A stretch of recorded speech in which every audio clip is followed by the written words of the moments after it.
L'atelier de 2 jours du 25 au 26 mai 2022 ici à Goma est une opportunité de réunir les participants de tout l'ensemble du pays. Il y a ceux qui sont venus de Lubumbashi, de Kinshasa et dans les coins les plus reculés du pays pour discuter pendant les 2 jours et être formés véritablement sur comment construire une stratégie de plaidoyer. Alors cette fois, nous sommes en partenariat avec une organisation partenaire qui vient du Nigeria, qui s'appelle Paradigm Initiative. C'est une organisation qui est bien connue sur le continent africain par rapport au travail sur le plaidoyer lié aux droits numériques qu'ils sont en train de mener. We are an organization with presence in many African countries, but particularly we have our headquarters in Nigeria, where the organization started from. And in Nigeria, we have worked for 15 years, building capacity for young people and closing the digital divide in the process. We have created a lot of opportunities for young people to benefit from the opportunities that is in the digital space. And we have also worked to shape policy in Nigeria and many countries in Africa. What we have brought today is our expertise, lessons that we have learned in the 15 years that we have worked in Nigeria, to work together with partners in DRC, to share our experiences that we have used for example, that we have used to build capacity of young people in giving them digital skills.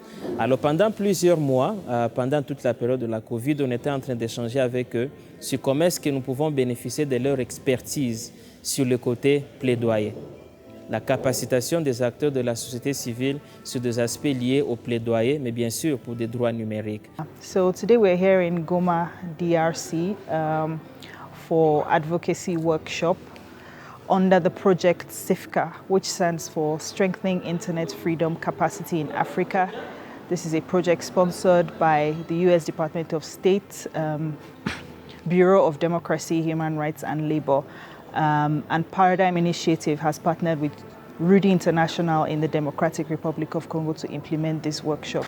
Et donc, nous voulons renforcer les capacités des acteurs de la société civile. Et donc, nous avons les médias, nous avons des juristes, nous avons des blogueurs, nous avons des acteurs principaux de la société civile, nous avons même des enseignants d'université, parce que nous savons et nous pensons que ces sujets sur les droits de l'homme devraient être connus par toutes les couches de la population congolaise et celles-ci devraient être équipées pour qu'à chaque fois qu'il y a une certaine violation, qu'ils soient en mesure, n'est-ce pas, de pouvoir parler très haut. Et en tant que société civile, nous avons été outillés et après ça, nous allons répercuter aussi la matière apprise. Vous savez bien que l'humanité aujourd'hui est dans le sillage de la technologie, de la modernité. Et quand on parle bien du plaidoyer, on voit un travail de la société civile. Et pour le moment, l'une des thématiques les plus brillantes d'actualité, c'est maintenant le numérique.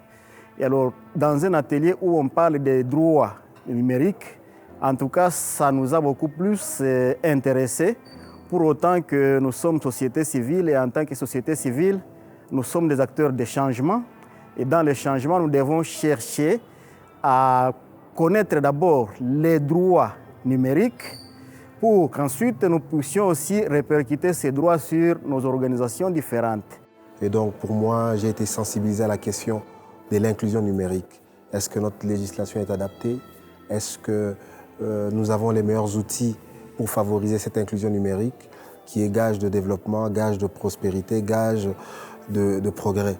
Ça a été quelque chose de très bénéfique parce que ça m'a permis en tout cas de voir les menaces qui pèsent sur la jouissance des droits numériques, mais aussi les moyens de les protéger, de les promouvoir. Je suis très intéressée par les nouvelles technologies de l'information et de la communication. Ces approches et stratégies nous permettent bien sûr de pouvoir mener des actions qui peuvent amener les décideurs à changer positivement afin de pouvoir de permettre que la RDC puisse connaître l'inclusion numérique. The workshops have been learning not just for the participants, but also us, Paradigm Initiative as an organization, because we got to learn about the digital landscape in DRC. Because with that knowledge, we're able to provide specialized support for the needs of the activists and the advocates to be able to raise awareness on the issues that are peculiar to them and peculiar to the DRC. L'atelier a a réuni donc un certain nombre de participants de haut niveau qui ont pris des engagements de, bien entendu, les enseignements qui ont été partagés pendant la formation. Il s'agit là de travailler sur les stratégies de communication, de travailler sur les stratégies de relations, quel type de partenariat peut-on avoir dans le cadre d'une telle action de plaidoyer pour éviter la violation des droits numériques, des libertés sur Internet. Nous disons merci à notre partenaire local, mais également nous disons merci de haut niveau à DIREL qui a accepté de financer globalement ce projet. Il n'est pas le seul, il y a d'autres pays, le Nigeria, le Tchad, 5 pays au total qui couvrent donc ce projet, et Paradigme Initiative se dit satisfait de pouvoir partager l'expérience, les connaissances que l'organisation a sur le terrain et de pouvoir limiter au maximum les cas de violation des droits numériques sur le continent en général, mais également les violations des droits numériques, libertés sur Internet en période de crise ou avant, pendant ou après les élections. Donc les pays comme la République démocratique du Congo sont donc des pays importants sur lesquels nous devons travailler, inviter le gouvernement, les parties prenantes, l'ensemble des parties prenantes de l'écosystème Internet de pouvoir rejoindre ce plaidoyer pour que